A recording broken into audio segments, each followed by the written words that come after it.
Hey folks, I am KP Nicholas, and I'm very excited today since this is my first YouTube video ever.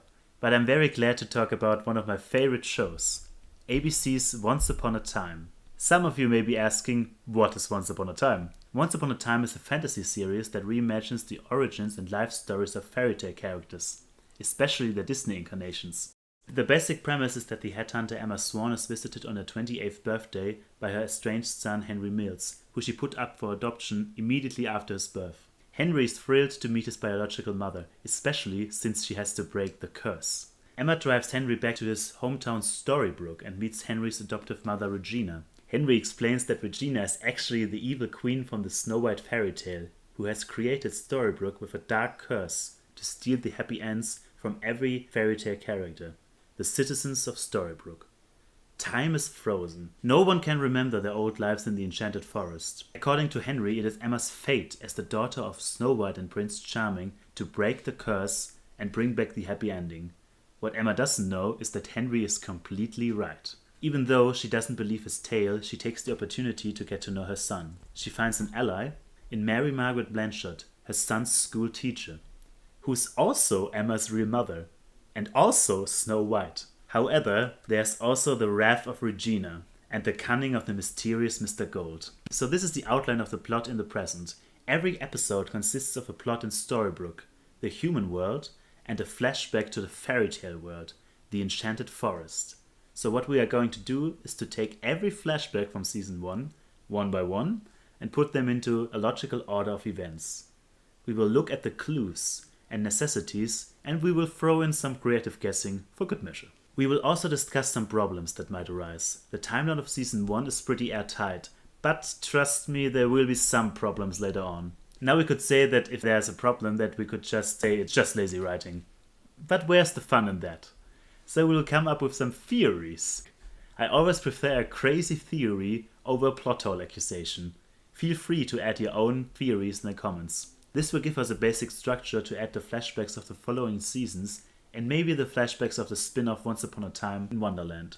In the end, after all 7 seasons plus spin-off, I will post a mega-sized video of the chronological order of all flashbacks without the explanations. And maybe we can also fix some mistakes then. If you haven't seen this show, I cannot recommend it highly enough. I will try to keep spoilers for later seasons to a minimum, but of course we will be going through massive plot elements, at least for the past timeline. Lastly, I have to apologize for my grammar and dialect. I'm not a native English speaker, but I will try to do my best. It's gonna be a wild ride, so let's start. So first up, we of course have episode 1. The first event in the present time is Henry sitting on the bus on his way to Emma. It's also our introduction to the Once Upon a Time book. I'm sorry, it's more than a book. This will be considered as the first event of the present. Since all of the present is shown in chronological order, we don't have to go over that. But you can see there will be flashbacks during the Storybrooke events, so look out for that. So our first scene, which is actually the very first scene of the show, is the moment where Prince Charming wakes up Snow White from her eternal sleep with the true love's kiss. And it's great that this is our first scene, since this is like the fairy tale moment. So the next scene seems to take place immediately afterwards, but as we will learn later on, quite some time has passed. It's Snow White's and Charming's wedding, which is famously crashed by the evil queen. She announces that she will take everyone's happy ending away. Snow and Charming don't know how she intends to do this, so for now they perceive it as an empty threat. We jump to several months later. With a baby growing inside her, Snow's concerns grow as well. She convinces her husband to seek advice from their prisoner, Rumpelstiltskin. Right from the start you can tell Rumpel is gonna be an amazing character. In exchange for the baby's name, Rumpel tells the Charmings about the dark curse and that their unborn child will be the savior. Next up we have the council meeting. Here the decision is finalized to send Snow through a magic wardrobe into the other realm, before the baby is born. But of course Emma is born too early, and since the wardrobe can only save one, the Charmings have to send their child alone into a strange world to save everyone when the time has come. With a baby in one hand and a sword in the other, Charming can successfully send Emma away, but he is badly wounded. Emma travels into the land without magic and the curse creates Storybrooke. So this is kind of a no-brainer, but every event goes to the timeline in the episode's order. The flashbacks will always be separated when something else has happened between them. And boy, a lot of stuff did happen. So episode 2. Immediately after the wedding, Regina puts her plan into motion. She's able to snatch the curse back from Maleficent. After a first failed attempt to activate the curse, she consults Rumpelstiltskin, who tells her that she has to sacrifice what she loves most. In this case, her father. So Regina does the only natural thing and kills her father. She is now able to activate the Dark Curse. I gotta say, it's great that as early as episode 2, Once Upon a Time goes to great lengths to make their villains three-dimensional. So as I said, the first part takes place right after the wedding. The latter part, shortly before Emma's birth. Regina needed some time to prepare this ultimate revenge. Episode 3. Here we get the first encounter of Snow and Charming, in the most romantic way possible. An attack, a net, and a victory against some trolls. Even though in the end, their paths separate again, they won't be able to forget each other. So this is the oldest flashback yet, since there's no love story without knowing each other, and no kiss without knowing each other. But don't worry, they won't be able to maintain this position very long. Episode 4. Here we have Cinderella's story, but instead of a fairy godmother, she gets a classic Once Upon a Time move. So her fairy godmother, the yellow fairy, is killed by Rumpelstiltskin. To go to the princess ball anyway and escape her miserable life, she makes a deal with Rumpelstiltskin. Sometime after that, on her wedding, Cinderella has everything she ever wanted. That is until Rumpel shows up and names his prize, her firstborn child. She and her husband devise a plan to trick Rumpelstiltskin with the help of the Charmings. The plan works and Rumpelstiltskin is imprisoned, but no one breaks the deal with him. Her husband disappears and Rumpelstiltskin promises that you will have that baby in this world or the next. So it's not entirely clear when the fairy godmother is killed, but I imagine that Cinderella at least gets some time to fall in love before the wedding. And since the married Snow and Charming are guests there, the first part goes before the Charming's wedding, and the second part afterwards. As a side note, people don't really get happy weddings in this world, do they? Rumpel's imprisonment is several months afterwards, since for the plan to work, Cinderella's baby has to be grown enough to convincingly claim that she bears twins. This actually fits pretty nicely, since Snow isn't present here. I imagine to not put her unborn child in danger.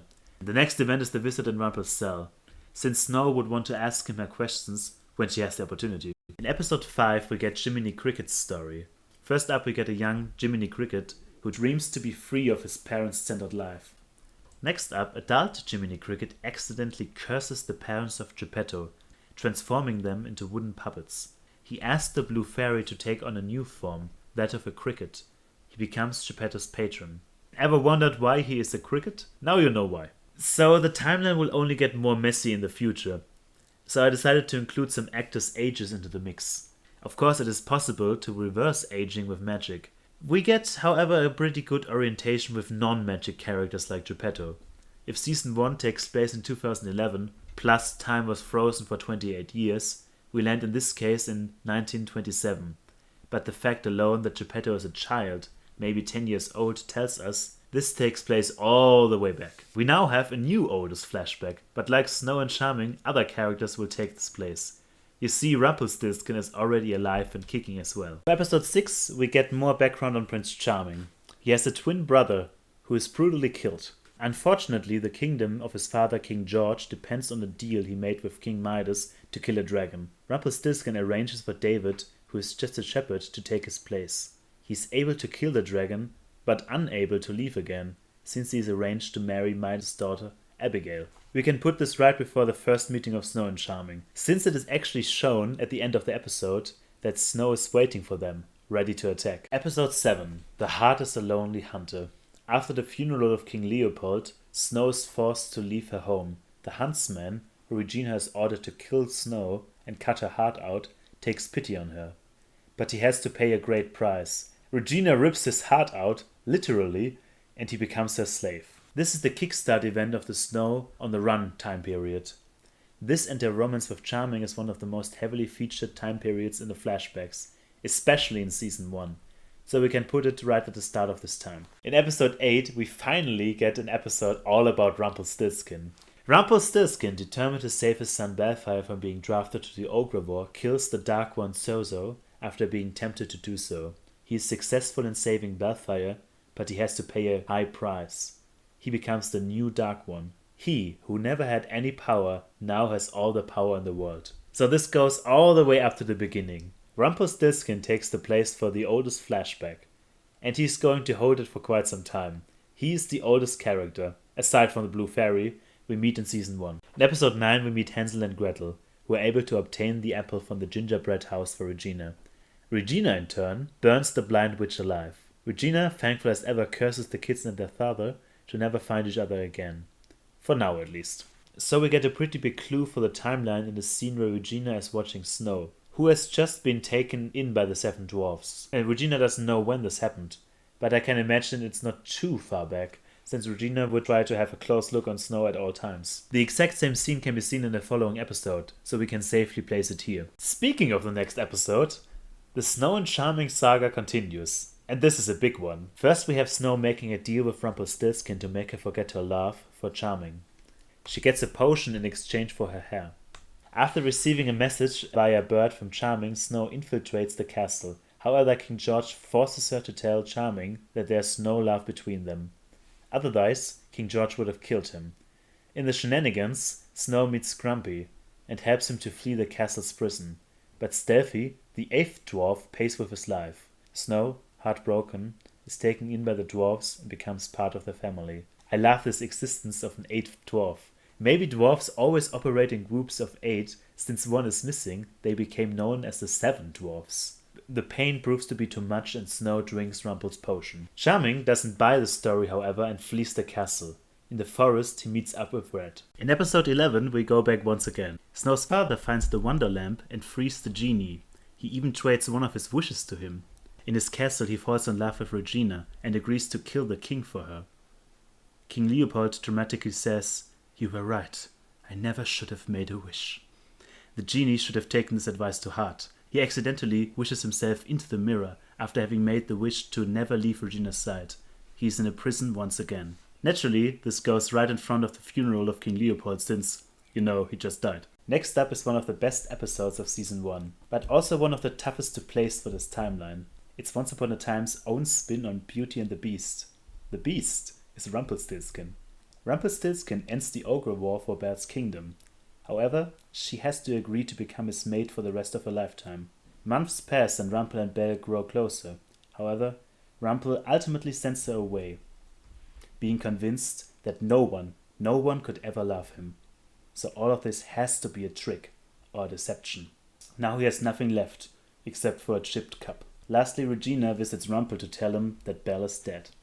So a lot of the events are largely unconnected to the greater story. However, we know due to a later episode that Belle is still in Rumpel's castle when Snow and Charming first meet. But we don't see anything of her afterwards. So I believe that Belle is gone by the point that Snow trades the potion in episode 10. Additionally, shortly after Belle leaves the castle, she runs into Dreamy. That story is told in a later episode. So this is before Snow meets him. So Belle and Rumpel's relationship broke in between the first and the second meeting of Charming and Snow.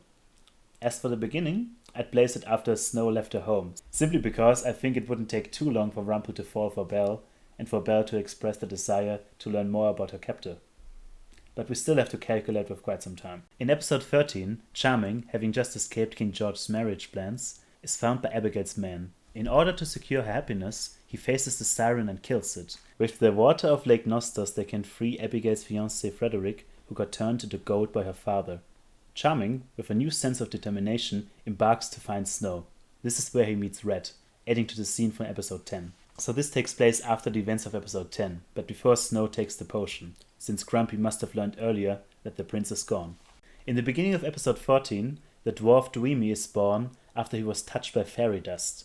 Later he states that this was a year before the rest of the flashback. So I put this at the very beginning of the Enchanted Forest Snow Charming epic, which takes up a majority of the flashbacks in Season 1. Dreamy falls in love with a pink fairy Nova. However, he's convinced that their love can never be. The dream is over. He becomes Grumpy. Dreamy meets Belle after she has left Rumpel, but before she is imprisoned by Regina. So we can put this flashback in between that scene and Regina's proclamation that Belle is dead. In episode 15, Snow finds refuge at Red's home. However, their plan to get rid of the wolf, which terrorizes the town, goes horribly wrong. Red kills her boyfriend Peter, has to learn that she was the wolf herself all along. She has to leave the town and is accompanied by Snow. So Snow is pretty desperate in the beginning of this episode. she lacks the skills she possesses later on. We can safely assume that this is one of the first stops after she leaves her home. So in episode 16, the Snow Charming saga continues. Red and Charming separate. She uses her wolf powers to buy him time. Charming is successful in getting Snow to remember who she truly is, just as she was about to kill Regina. However, Charming gets captured by King George's men. Rumpel, meanwhile, is able to bottle love, using the hair of Snow and Charming. This new installment of the Charming saga goes right after the last one. Oh boy, episode 17, Jefferson's episode. Better known as the Mad Hatter. He gets left behind in Wonderland by Regina on a rescue mission for her father. He won't be able to be home for tea after all. The Queen of Hearts forces him to make a new hat for traveling between worlds. Desperately trying to accomplish this task without any magic to help him, Jefferson falls more and more into madness. So, for placing this, we need a little bit more context from the later episodes. We will learn how Regina's father was kidnapped. So for now you can trust me to put this here after the Charming saga, but before the prologue of the curse. In episode 18 we get a glimpse back in storybook time. Since this is a flashback, I included it. Gold strikes a deal with Regina for her Mary Margaret problem. They decide on a murder/disappearance of Catherine. I love the symbolism here. Gold gifts her an apple, just as he gives her a perfect deal. But this deal is poisoned. So this was after episode 12, since Gold already has legal problems. In episode 13, Catherine disappears. So this is the aftermath of that conversation. More importantly, episode 18 is the Regina episode for season 1. Regina's mother Cora kills the stable boy Daniel, who wanted to run away with her daughter, after Snow has spilled this secret. Regina marries Snow's father and becomes the evil queen because of her betrayal.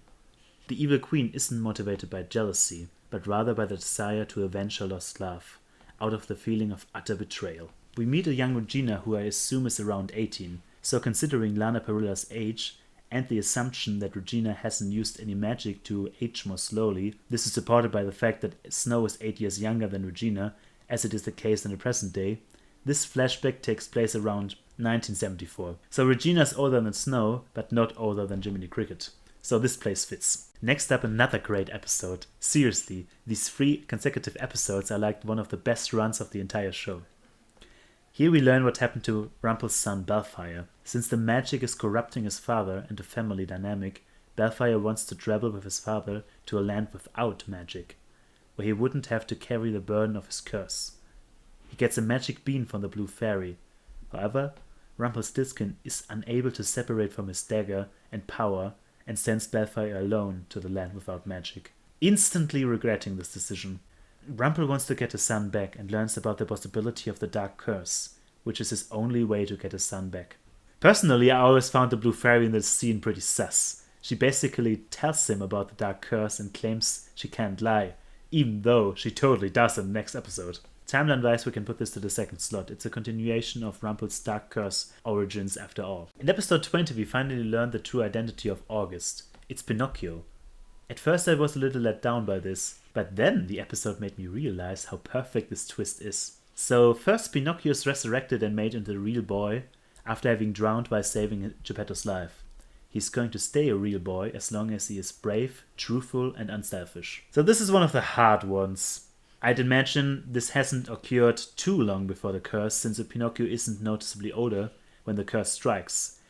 I put it in between the Charming saga because I felt that at least some time must have passed after Snow takes the potion and the dwarfs are tired of her new behavior, but your guess is as good as mine. So next, Geppetto trades one of the places in a wardrobe for Pinocchio in exchange for his craftsmanship to create it, dooming Snow to raise her child alone. This happens of course before the council meeting, of which we see a glimpse in this episode. Pinocchio travels into the land without magic, even though Snow won't be able to travel. He is given the task by his father to take care of Emma. This happens after the curse is activated and Emma is born. Lastly, Pinocchio ditches Emma anyway. This is the last event of the timeline for the season before Henry finds Emma. In episode 21, Snow leads an assault against King George's castle, only to learn that he is long gone. To save his life, Snow agrees to bite into the apple and falls under the sleeping curse. We have arrived at the classic fairy tale, with its once upon a time spin. Now Regina transports the apple into the present, using Jefferson's head. This is quite confusing. Later on we learn that time travel is against the rules of magic, making it impossible, or at the very least, extremely hard to get around. First I thought maybe the apple just chilled on the meadow till the present, but the scene depicts one continuous motion. We can even see the evil queen in the background. Jefferson's head is able to travel through time, or at the very least to able to move objects through time. It is unclear if Jefferson and Regina are actually aware of this. It would surprise me, however, if they were completely oblivious. We know next to nothing about the origins of the hat. My personal theory is that that hat was made by the sorcerer and either gifted to or stolen by Jefferson. The second option seems far more likely in my opinion. Jefferson seems to be aware of the rules of the hat. However, Jefferson could have learned that from experience, and there might be some rules that he doesn't know about. He certainly doesn't seem to have written the rules. Maybe I'll do an extra theory video about the hat. So let's just assume that the hat was created by the sorcerer before the rules of magic were implemented, which were likely implemented by the sorcerer himself. This is why the hat is able to time travel to a limited extent. Whew, this was quite the detour. Let me know your thoughts in the comments. Timeline-wise, of course this goes between Charming's capture and the true love's kiss. Episode 22, Finale. The huntsman helps Charming to flee from the queen's castle. To find Snow, he makes a deal with Rumpel and stashes the egg into Maleficent in her dragon form, for him in exchange for the ultimate GPS. Then we go back to the scene from the very beginning of the show with the true love's kiss. We have come full circle. Afterwards, Charming proposes and they plan to take back the kingdom. So lastly, this goes before, during and after the true love's kiss. So this was a lot to get through. We have done it, the entirety of Season 1's flashbacks in chronological order. If you found some mistakes, feel free to leave a comment. Thank you for watching. Till we meet once again.